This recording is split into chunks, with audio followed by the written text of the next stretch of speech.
Today we're going to explore two very common English verbs that often confuse English learners, and they are come and go. Now these verbs all describe movement, but the difference depends on direction. In other words, whether something moves towards the speaker or away from the speaker. And even advanced learners sometimes mix these words up, especially in conversation.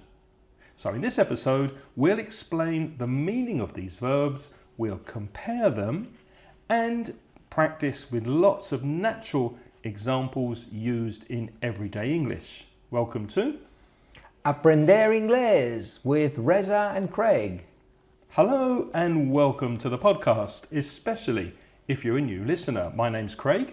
And my name is Reza. And with nearly 60 years of teaching between us, we'll help you improve your English and take it to the next level. How's it going, Reza? Not bad. Did you notice what I did there? How's it going? Yep, already we're into the use of coming and going. How's it going? I wouldn't say how's it coming, but how's it going? That's How true. are things? How are you doing? Very well. Things are going well. So when we say things are going well, we're not talking about any things in particular. It's just a way of saying everything's okay. Things are going well. What about for you? Yep, the same here. I'm looking forward to podcasting again with you this week. And first off, to begin, we have a voice message from friend of the show, Marta from Poland, who speaks about come and go. What's the difference? So let's listen to Marta. Hi Craig and Reza. I've recently realized that I tend to overuse the phrase come in when I should actually say go in. To illustrate that, imagine a teacher inside a classroom. They welcome a child and say, come in and bring your lunchbox. However, if I understand it correctly, a parent who stays behind can't say the same sentence. They would say, go in and take your lunchbox, wouldn't they? So far, so good. Curiously, the child can say, I'm coming in and bringing my lunchbox to the teacher, but then I'm going in and taking my lunchbox to the parent. I'd like to pick your brain on this. Maybe you could even dedicate a podcast episode to explaining the difference between go in, come in, take, and bring. It might also be useful to discuss going to and coming to. All the best from Marta in Poland. Bye. Well, thank you very, very much, Marta, for your message. As always a pleasure to hear from you. And today we're not going to talk about bring and take. We're going to speak about those two verbs and fetch as well in a different episode, because there's lots to speak about, isn't there, with go and come?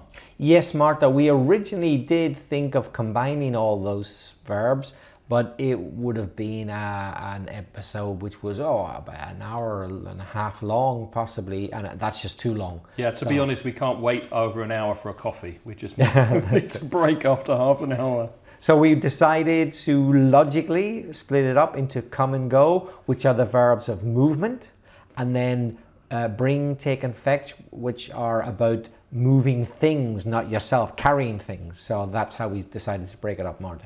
Yeah, and we'll look at lots of collocations and ways to use come and go later in the podcast. But very basically, to begin, Marta, and anyone who's a bit confused with those two verbs, you're talking about coming here to this place or going there to the other place. So with your example with the children outside the classroom, then you want them to come to you where you are here. So they'll be coming to you. And then the child or the mother behind the child will say, go there, go in, go inside the classroom. So it's all about direction, isn't it? Exactly. I wouldn't overcomplicate it any more than that in essence. Is it to here or is it to there? If it's to here, it's come. If it's to there, it's go. I would never lose sight of that, and you should be all right, yeah? Yep, exactly. Okay. So if I say to Reza, hey Reza, come here for a minute, I want him to move to where I am. Come here, come to where I am. But if I'm irritating Craig by telling him my silly jokes, which are never funny. He might say, look, Reza, I need a little bit of space. Could you just go over there to a different place? Another example with come, you can say, are you coming to the party? Now, of course, you can also say, are you going to the party? Are you going there to where the party is? But really, I don't know if you agree, the implication with are you coming to the party, you're really saying, are you coming with me to the party? We're going together, so are you coming with me? Exactly. So although it's true that neither of the people is in the party yet, it's the idea of being together. So you're coming with me. We're going to end up in the same place. It's that idea, isn't it? Exactly. And sometimes English speakers, they'll use come even if they're not physically there in the place yet. So they might say, are you coming to the cinema tonight? But they're not at the cinema, but are you coming again with me to the cinema tonight? Will you join us? Yes, if you think about it, you could say to someone, are you going to the cinema tonight? And it wouldn't be wrong, but it wouldn't be clear that the speaker who says the words, are you coming to the cinema tonight? It wouldn't be clear that they're going to be there as well. Because if I said to Craig, oh, are you going to the cinema tonight? Maybe he says, yes, I am. And then I might follow up by saying, oh, who are you going with? Because he's not going or coming with me. So if you say going, it's a bit ambiguous. But if you say, are you coming to the cinema? It's clear that the speaker expects the person who's listening to be with them. Exactly, yes. Now be careful with come, it is an irregular verb. It's come, came, that's the past form, the second form, and come is the participle. So come, came, come, you need to say. Let's look at some expressions, some collocations with come, and you can see the list of the expressions we're going to tell you now in the show notes to this episode, and you'll find those over at inglespodcast.com/626. So Reza, tell us a couple of expressions, collocations with come. How can we use it? Well, let's start off with the one that I think Martha used, come inside. I think she said come in, maybe, more or less the same thing. Come in or come inside. So that could refer to coming in or inside a room, or it could be that someone's in the street and they want, the speaker wants them to come inside. In other words, to be in a building, not a specific room. So for either of those cases, we can say come inside or come in. You can also say come with me. If you're going somewhere, I'm going for a walk. Come with me. Come with me for a walk. We'll go outside. Or you can come over to a place, a phrasal verb. So you're coming, you're giving, to give a certain expression. Can you explain that? Oh, what I added to the notes there. Yeah. Well, yeah, completely agree with what you say. To come over is to a place. Yeah. Come over here. Come over, join us, come over, right? Move yourself from there over to here, come over. But to come over as, if you add that word as, it's an entirely different meaning. It means to give a certain impression. Ah, the phrasal verb, to come over as in a certain way. Yeah. For example, do you know Peter? Yeah, I do. What do you think of him? Well, people say he's really intelligent, but he doesn't come over as very intelligent. He always seems really nervous, and he doesn't speak very well, he pauses. So he doesn't come over as intelligent, although people say he's intelligent. In other words, he doesn't give the impression of being intelligent. That's to come over as, which is quite a common expression as well. Reza comes over as being very friendly. That's the impression people get. Yeah.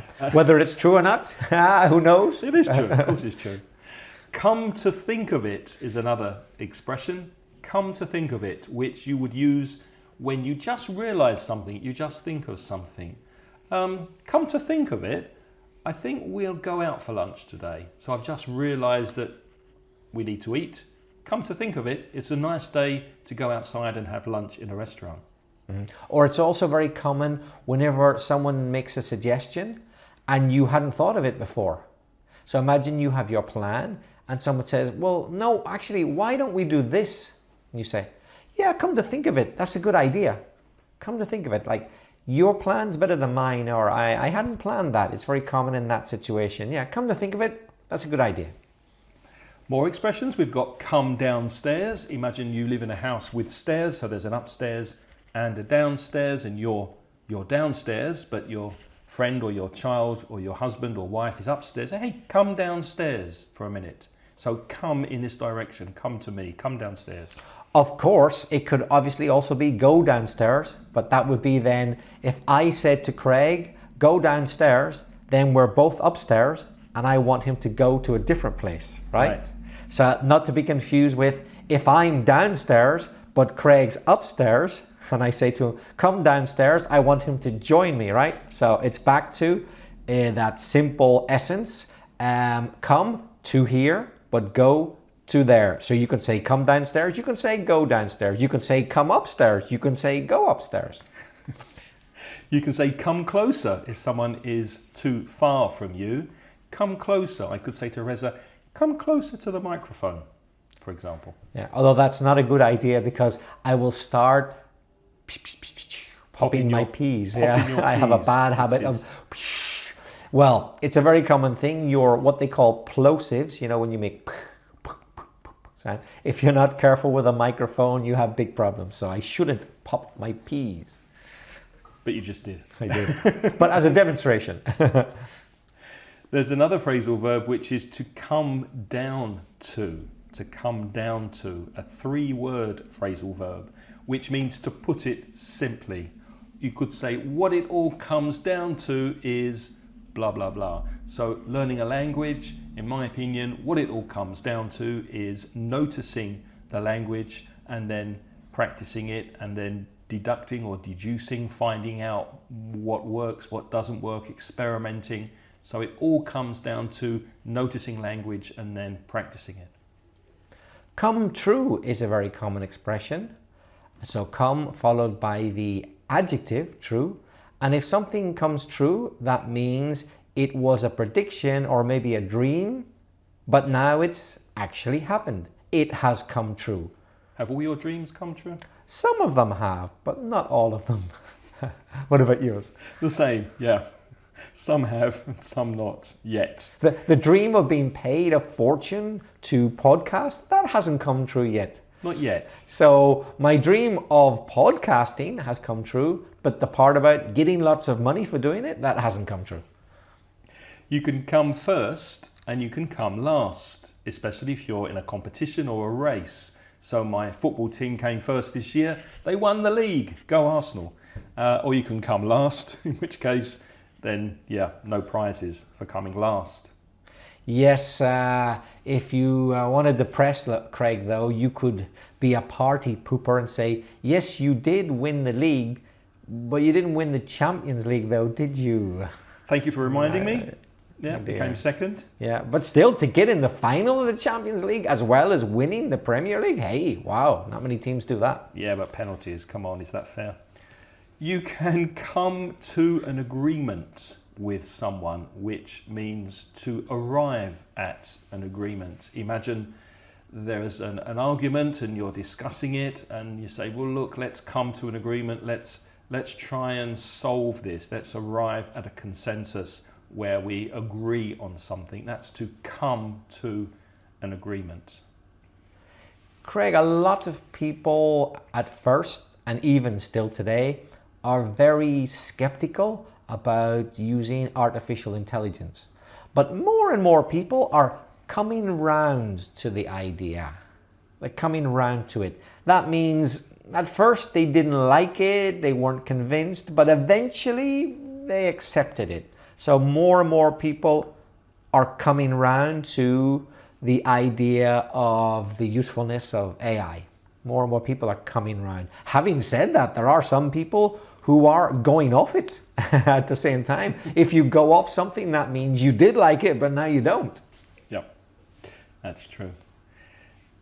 Reza, do you think there's a difference between coming to a decision and making a decision? If you make a decision, that sounds quite final, doesn't it? But if you've come to it, doesn't that imply that you were debating it for a long time, you were thinking it over, you weren't sure, and then eventually you came to it. You came to a decision. Do you agree with that? For me, that's it, yeah. Make a decision could be after a lot of thinking, or it could be a quick decision.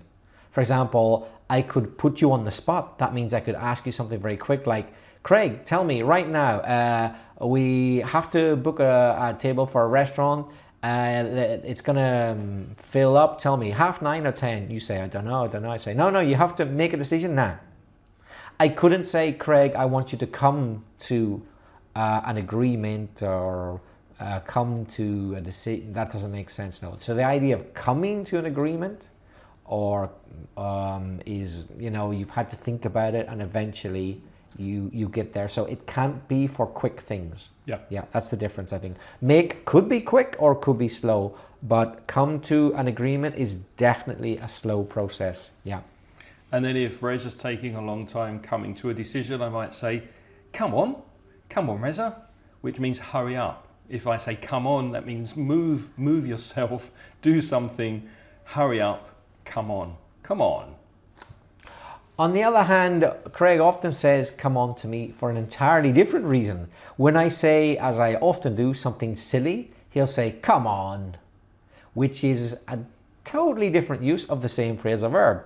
The use of, oh, come on, or you can also say, come off it, is to say, you must be kidding, or I can't believe you think that.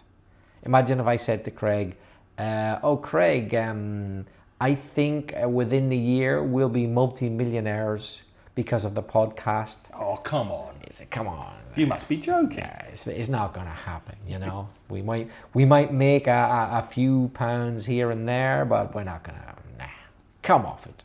Yeah. I noticed that in Spanish, they do something similar. They say venga from their word for come, venir. Venga. Spanish say venga, which is the same as come off it, come on. Yep. There's another meaning of come to be something, which is to become. Now we're going to look at other ways of using come when we're using it in the meaning of become something. But one example is to come to be a particular person. So how did you come to be a teacher, for example, means how did you arrive at being a teacher? How did you become to be a teacher? How did you come to be a professor? I came to be a teacher, or I could say I became a teacher. I came to be a teacher, not entirely by accident, but partly my main objective was to be able to live and work abroad. And I didn't have many options for doing that without going bankrupt. And one of them was become a teacher. So that is how I came to be a teacher. I came to the conclusion that if I didn't want to starve abroad, I had to do some work. What could I do? Teach English. Yeah. Simple as that. What about you? A passport to travel. Very similar. Yeah. I came to be a teacher trying to help a friend who didn't speak English to actually meet women. That was the idea. He wanted to speak to Scandinavian women. And I realized I didn't know anything about my own language. So I had to do some courses to come to be a teacher, to learn how to do it. Okay, well, those are some expressions with come. Let's change now to go, which, as we mentioned, is moving or movement away from the speaker or from the current location. So as we said before, go away. Come here, the opposite, go away. I don't want you here, go away. Go away somewhere else means leave and go to another place. Or you could say, for example, I'm going to London next week. So right now I'm in Valencia, so I'm going to London. London is not here, it's there. And like come, go is also an irregular verb. So it's go, went, gone. Go, went, gone. And you could say he went home early. So he was at the office, he was working with me, but he's not here now. He went home early. So let's dive into some expressions, some common expressions with go. There are many. As we said earlier, come inside has the opposite, go inside. Or go outside or come outside. So it's simply a question of if it's to here, it's come. If it's to there, it's go. plus inside or outside. You can also go abroad if you go to another country. What are you doing for your holidays this year? Are you going abroad? No, I went abroad last year. This year I'm staying here. A lot of my students confuse go abroad and go away because they can mean the same, but not necessarily. So as Craig just said, going abroad is to another country. But that's also going away, isn't it? Yes, that's true. But imagine I live in Spain and in Valencia and I want to visit Madrid during the summer. I could say in the summer, I'm going away. I'm going to visit Madrid, but I'm not going abroad. So yes, sometimes go abroad and go away are interchangeable, but away doesn't specifically mean, doesn't have to mean to a foreign country. If you want someone to move somewhere, you could say, go ahead, you go first. Go ahead, move in that direction, or go on, or go through, using another preposition. I don't know if you've seen the wonderful TV series Doc Martin with Martin Clunes. Yeah, not for a while now, it's quite old, but yeah, I remember it. He's a doctor and there are patients waiting in the waiting room, and he has an examination room, and he always comes out to the patients and who's next? Okay, go through. So he's directing them through to the direction of his office. Go on, go through into my office. We already mentioned come downstairs, and I think I mentioned, but just to remind you, you can also say go upstairs or go downstairs. So never forget the essence. Go means it's to there, come, it's to here, right? It's simple as that. Another very common expression is go home. I'm going home. Now I can't speak for all languages, but I know Spanish speakers confuse this a lot because it's ir a casa, me voy a casa. And then they say, incorrectly in English, say, I'm going to home, they say. And that is perfectly logical, but it's wrong. For some strange reason that I cannot explain, we do not use the preposition to with that. It doesn't make any sense because you go to the doctor, you go to your room, you go to the kitchen, you go to another person's house, all with to, but you go home. You don't go to home. It's not logical. You've just got to learn it. Go home, no to. Yep, try to remember that. And speaking of prepositions with direction, I said go through before. You can go in somewhere. You can go out, outside, as we said before. You can go to bed when it's time to sleep. So go to bed. What time do you go to bed usually? It varies a lot. It varies a lot. But let's say somewhere between 11:30 and 1 usually. Yeah, same with me. Yeah. And of course, when you go to bed, hopefully you will go to sleep. There we do have the preposition to. So you can fall asleep. Notice you fall asleep with that at the beginning. Fall asleep or go to sleep. A lot of people confuse them. They're not the same. You can go to sleep anywhere. So I say I usually go to bed between 11:30 and 1. But occasionally I'm really, really tired and it's 12 o'clock at night, it's midnight, and I'm watching the TV and I go to sleep on the sofa. I didn't make it to bed. So I didn't go to bed, but I did go to sleep. They're not necessarily the same thing. Binge watching those Netflix TV series, no doubt. Reza, we're recording this in June 2026, just before the beginning of the World Cup final. Do you think England or Scotland or Spain will go all the way to the final? I think there's a strong possibility, yeah, particularly for Spain.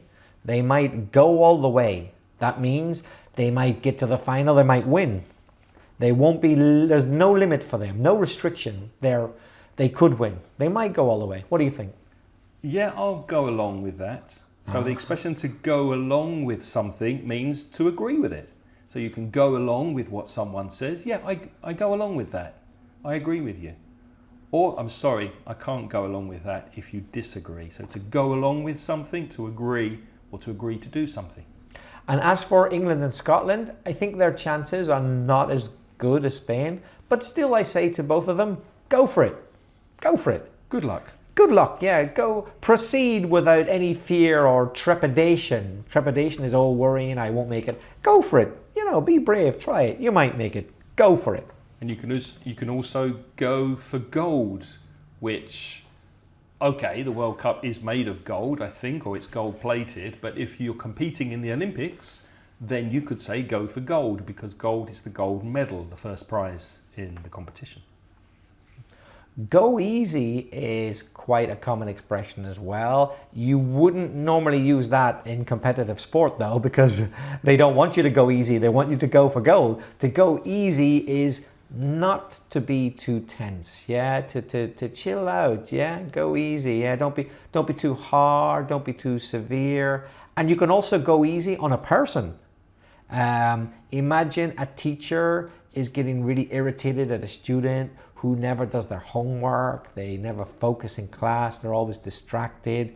But another teacher says to them, hey, this student's having problems at home, his parents are getting divorced, they're really depressed. Go easy on him. Go easy on him. Don't be so hard on that person. Go easy on a person. And of course, if you go over the top and you are too critical, you might be told to go to hell. Go to hell. Which, be careful how you use that. It can be very offensive. If someone criticizes you and says, oh, go to hell, someone might take offense. And I want to say hello to a friend of mine, Martin, who is Polish. And did you know there is a place in Poland, it's a seaside town on a peninsula called Hell? Really? Spelled H-E-L-L? No, spelled H-E-L. Okay. Guess what number bus goes to Hell? Couldn't tell you. 666. No way. Seriously? That's funny. Actually, it was 666, according to what Martin told me, but they changed it to 668, I think, because I think the church, the Polish church, objected to 666. But yeah, you can go to hell. Where are you going? Oh, I'm going to hell. What a pity they changed the bus number. I would love to have a picture of myself and, you know, have people say, where are you? I'm going to hell. Really? How do you go to hell? On bus 666. And send them a picture. It'd be so cool, wouldn't it? It would. Yes. I know certain people who would say to me, well, to be honest, I'm not surprised you're going to hell. I did rather suspect you would end up there sooner rather than later. Say to the bus driver, are you going to hell? Hop on. Yeah, I'm going to hell. Come with me. Now, one important thing to mention with the verb go is that when you're talking about an activity that ends in ing, it collocates very strongly with go. So when you're talking about sports, there are three main verbs: play, do, and go. Games you play football, you play tennis. Aerobics, judo, karate, Pilates, you do. But activities with ing, you go. Can you think of some examples, Reza? Oh yeah, plenty. There are so many. And I'm sure our listeners know some of them. I'm sure some people know go shopping, go skiing, go running, go jogging, go cycling, go camping, go hiking, go surfing, go dancing. Can you think of any more? Skateboarding, go canoeing, go climbing, go bird watching, which is what my wife is doing at the moment actually, and go backpacking. Now, how do you know if it's go or do? My students ask me, and more or less, I would say it's go plus an activity that requires a specific type of location. So to go backpacking, you need to go somewhere. You can't go backpacking in your house, can you? To go bird watching, you have to go somewhere. To go canoeing, you need a river. To go skip, you get the idea? So if you need a specific place to do it, that's go. But you can do yoga at home. All you need is a yoga mat. So that's not go. Yeah, I never thought of that way. That's interesting. Yeah, good point. Go swimming. Presumably you don't have a swimming pool in your house. Well, you might be lucky enough to have one in the garden, but certainly not in your house. Yeah. Go swimming. Yeah. Now, go can also mean, as we said before, become, to become, when you use it with an adjective. For example, I think I'm going crazy, which means I think I'm becoming crazy. Another example, food sometimes goes bad. which means it becomes bad. Avocados very quickly go bad, don't they? It's like a 1 day window. You buy an avocado, it's like a rock. Yeah. And then if you don't eat it when it's soft, the next day it goes bad. Yeah, or in my case, really, a few days ago, it was a 0 day window. I bought it that day, and then the afternoon it was off. I wasn't joking. I'm not joking. It went bad or it went off. You can say to go bad or to go off. The same day I bought it. I'm not joking. Really did. It went bad, it went off. Yeah, I've had very, very bad luck with avocados recently, which is a shame because I love avocados. So go off or go bad for food. You can also go off someone, which is a slightly different meaning than when we talk about food. But if you think about it, they're both quite negative. If you like someone, but then they start to behave badly towards you, maybe they insult you, maybe they let you down, they don't arrive on time, they arrive late, they borrow money and don't pay you back, then you go off them.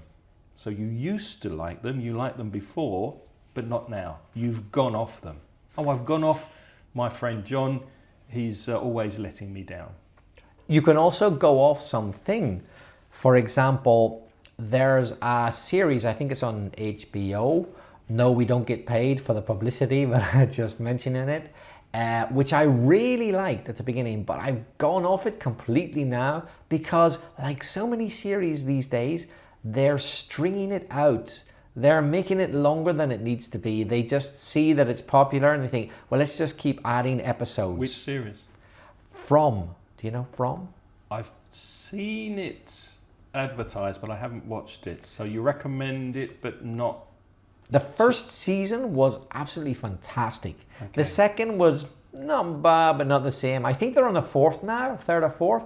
It's just nothing ever happens. The first series was really scary. There's like these kind of monster type creatures. And the reason that they were so scary is because they seem so nice. So you see like old grannies dressed up, in typical old granny costumes, they seem ever so nice, and then they suddenly rip someone's head off. It's like, you don't know, is it a real nice granny or is it the type that's going to rip someone's head off? It's like, that's what really scares you. But they stopped doing that and they made it all psychological, but the ghosts, the monsters never appear now. And I've gone off it. It's just lost its appeal. And I think it's because they just wanted to make as many episodes as possible. Have you noticed that with some series these days? Yeah, they make them longer than they need to be. In fact, some series that are 8 episodes long could quite easily be a film of an hour and a half. Yeah. But they, as you said, they string it out, they extend it unnecessarily. They hope people won't go off it too soon. That's their hope. And if these studios like HBO and Netflix, if they keep making bad series, eventually they'll lose so much money that they won't be able to continue to do business. So they might go bankrupt.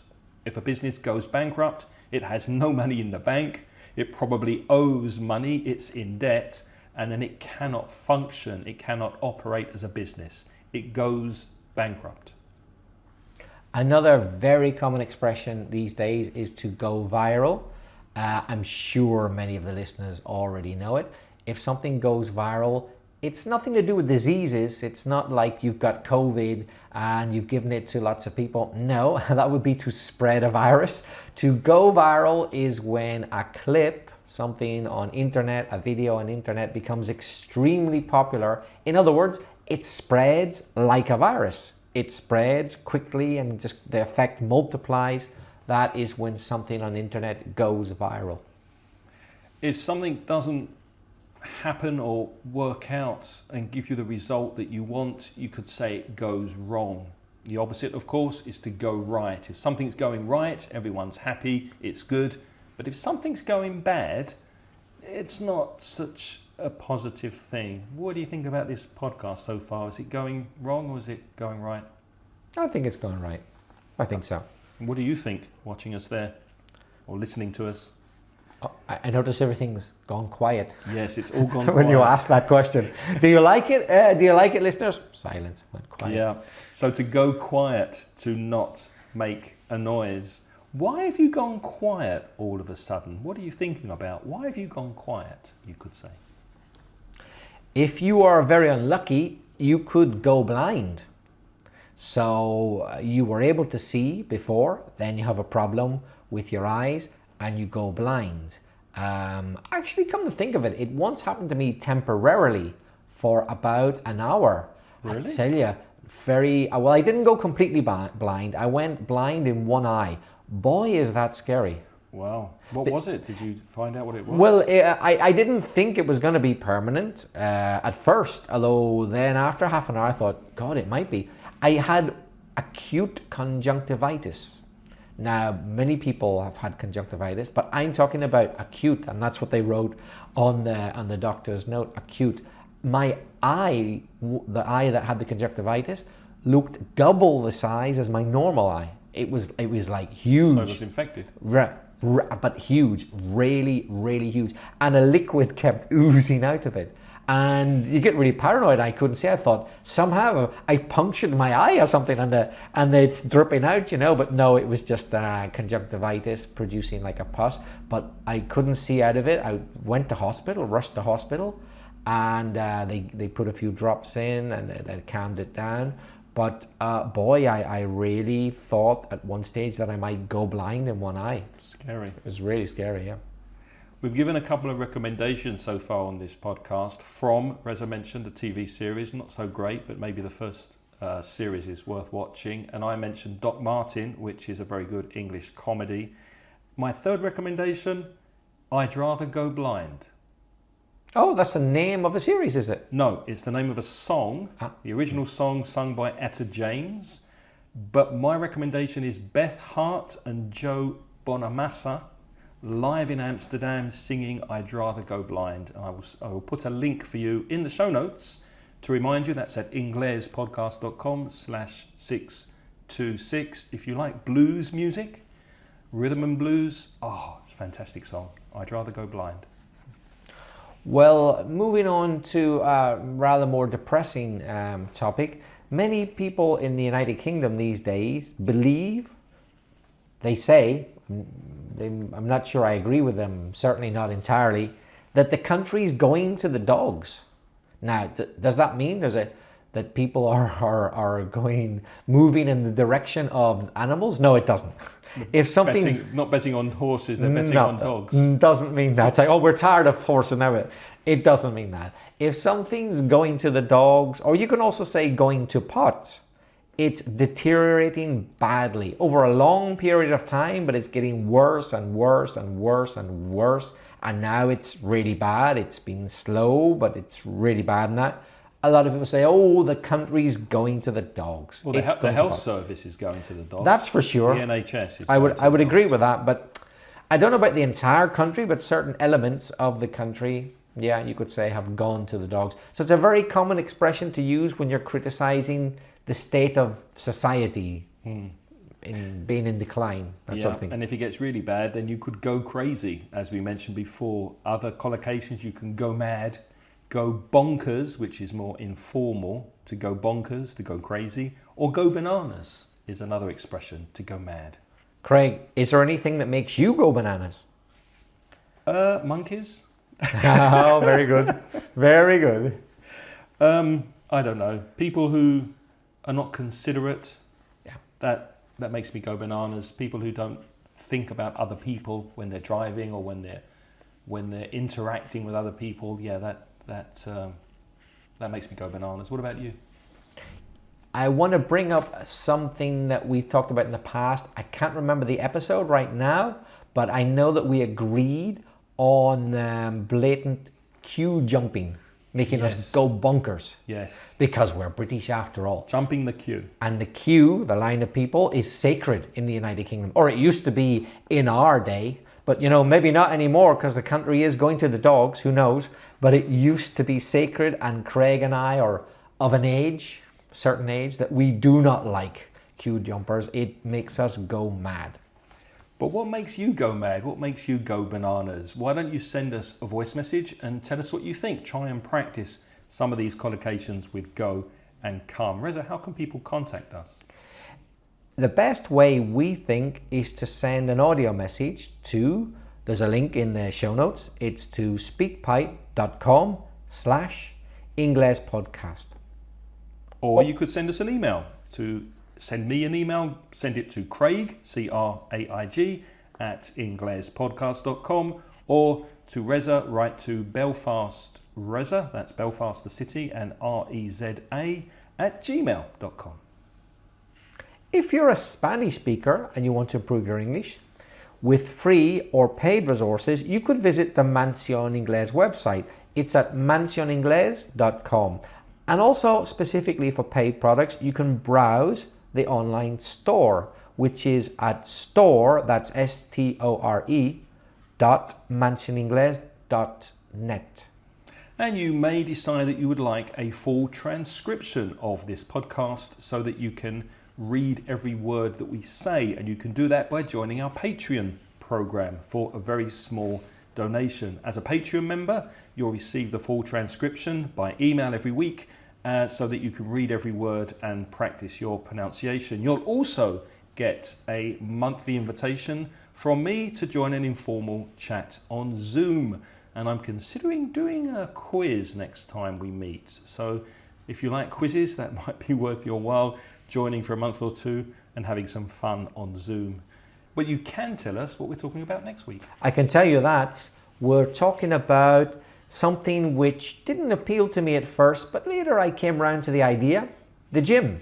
So specifically gym vocabulary for fitness trainers. So we're going to the gym next week. Why don't you come with us? If you enjoyed this podcast, please tell your friends. And until next time, it's goodbye from me. And it's bye-bye from me.